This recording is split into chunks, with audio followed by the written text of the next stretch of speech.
Salut les copains! On est parti aujourd'hui sur une vidéo plutôt info qui n'a pas été facile pour moi à écrire parce qu'elle m'a demandé un travail considérable de recherche pour démêler le vrai du faux de ce qu'on pense être la filière bio. En me penchant un petit peu sur la question, je me suis rendu compte que mon idée de ce label est bien loin de ce qu'il en est réellement et je me suis donc dit que vous seriez certainement très intéressés par ce qui va suivre. Commençons tout d'abord par une petite histoire de l'agriculture biologique.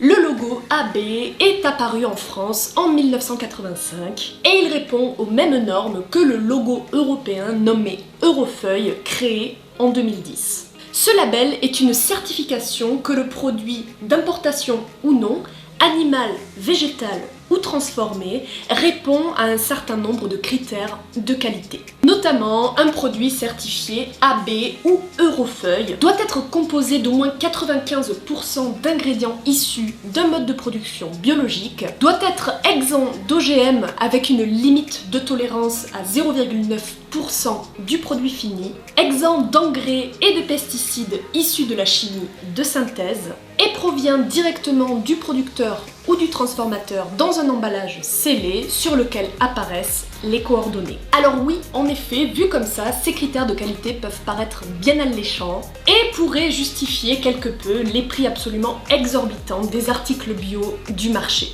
Mais cette vidéo a pour but de nuancer quelque peu ces simples concepts qui, à l'échelle de l'agriculture, s'avèrent bien plus complexes qu'ils n'en ont l'air. Les produits biologiques sont bel et bien exempts d'engrais et de pesticides de synthèse chimique. Mais ils en contiennent quand même. En effet, bien que les pesticides d'origine synthétique soient interdits, les traitements à base de composés d'origine naturelle sont, eux, autorisés. Il va de soi que ces traitements sont tout autant synthétisés en quantité industrielle dans des usines et comme nous l'avons vu dans une précédente vidéo, ne sont par leur aspect naturel absolument pas gage d'une toxicité moindre par rapport à des produits d'origine synthétique. Que ce soit pour nous, consommateurs, que pour les sols ou encore pour les insectes, ravageurs ou pollinisateurs. Soulevons également une petite aberration de ces règles assez strictes de l'agriculture biologique qui n'interdit pas par exemple le traitement des plantations par la bouillie bordelaise, mélange de chaux et de sulfate de cuivre. C'est aussi naturel que moi. Pour lutter notamment contre le mildiou. En agriculture biologique, l'utilisation d'engrais à base de molécules naturelles ainsi que l'absence de l'utilisation d'herbicides ont des conséquences majeures. En effet, les pesticides et herbicides synthétiques sont designés pour avoir des spectres d'efficacité importants. Cela signifie qu'un seul produit pourra protéger les semences contre une foule de ravageurs ou de vivaces qui peuvent détruire les cultures. Leur absence engendre donc la nécessité de l'utilisation de multiples produits ayant chacun leur spectre d'efficacité, mais comme vous vous en doutez, ces produits ont bien évidemment un coût et les agriculteurs qui ne peuvent pas se le permettre risquent des pertes très importantes au sein de leur culture. Leur qualité de vie et leur pouvoir d'achat s'en voient donc particulièrement touchés. De plus, pour pallier à l'absence d'herbicides ainsi qu'aux pertes au sein des cultures, les exploitations biologiques nécessitent à la fois un travail de la terre et une rotation des cultures bien plus important qu'en agriculture conventionnelle. Et la perte des habitats naturels est selon l'ONU la plus grande menace actuelle pour la biodiversité.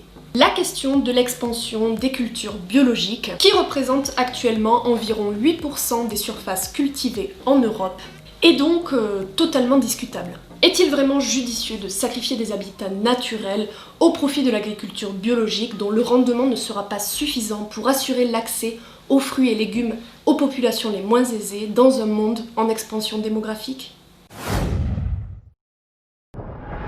En 2016, en France, environ 30% des produits biologiques proviennent de l'importation, dont la moitié provenant des pays européens et l'autre moitié du reste du monde. Les exploitations agricoles des pays en voie de développement sont par défaut biologiques du fait du prix des engrais et pesticides qui leur sont tout bonnement inaccessibles.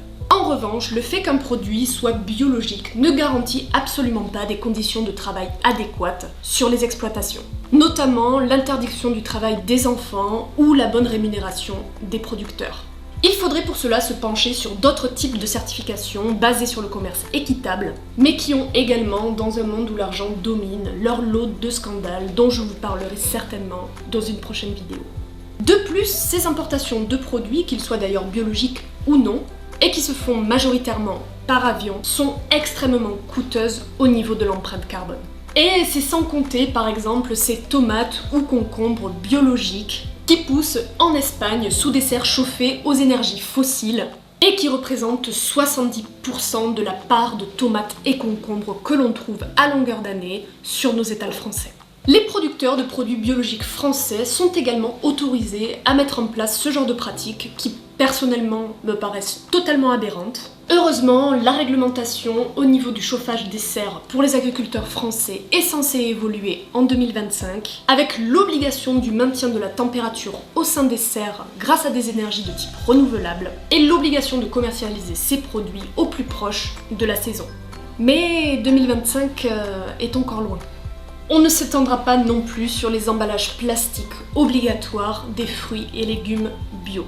Une totale aberration écologique qui aurait soi-disant pour but que les pesticides ayant servi à traiter les fruits et légumes conventionnels ne puissent pas contaminer ceux de l'agriculture biologique. Alors qu'ils sont traités quand même. Je pense que c'est surtout, de mon humble avis, une manière détournée fort intelligente d'éviter que le consommateur puisse peser un citron bio et un citron non bio dans le même sac et au même prix. De toute façon, tout est toujours une question d'argent. 48 additifs, classés d'inoffensifs à toxiques pour certains, sont autorisés dans les produits biologiques. Et parmi eux, 4 additifs de synthèse chimique sont également autorisés. Non, mais vous savez, la logique, parfois... De plus, au niveau nutritionnel, aucune réglementation n'oblige à la gestion des taux de sucre, sel et graisse, qui peuvent donc être très importants en fonction du produit concerné, et notamment évidemment pour les produits transformés. Alors, si vous voulez faire attention à votre ligne, préférez manger des fruits et légumes conventionnels plutôt que des gerblés, quoi. Ça y est, nous arrivons à la fin de cette vidéo qui n'avait absolument pas pour vocation de détruire le bio, mais simplement à vous exposer les nombreuses limites de ce système qui est souvent absolument glorifié par les lobbies. Ce que je peux dire en revanche de très positif, parce que dans cette vidéo je n'ai parlé que de l'exploitation végétale, c'est que le label biologique pour les exploitations animales est tout de même très bien pensé pour les élevages. En effet, au niveau des conditions de vie, de l'espace disponible, de la limitation du nombre de bêtes, l'interdiction du gavage, de l'élevage hors sol, ainsi que l'interdiction du surdosage d'antibiotiques à longueur d'année, sont des critères absolument non négligeables lorsqu'on cherche à tendre vers le flexitarisme. C'est-à-dire consommer moins de viande, mais de meilleure qualité, et en prenant compte des conditions de vie des animaux. Voilà, en tout cas j'espère vraiment que ce sujet vous aura plu. Personnellement je ne pensais certainement pas en apprendre autant quand j'ai commencé à écrire cette vidéo. Et j'en suis arrivée à la conclusion que n'ayant pas particulièrement consommé bio jusqu'à aujourd'hui, c'est pas maintenant que je vais commencer. J'estime qu'à partir du moment où on a une consommation raisonnée, c'est-à-dire qui tend plutôt vers le local et de saison, on n'a pas forcément besoin de casser son PEL pour remplir son tote bag de produits biologiques. Mais libre à chacun de consommer ce qui lui chante. En tout cas, merci de m'avoir écouté jusqu'à la fin. On se retrouve la semaine prochaine avec un sujet beaucoup plus léger, c'est promis. Et en attendant, portez-vous bien. Ciao!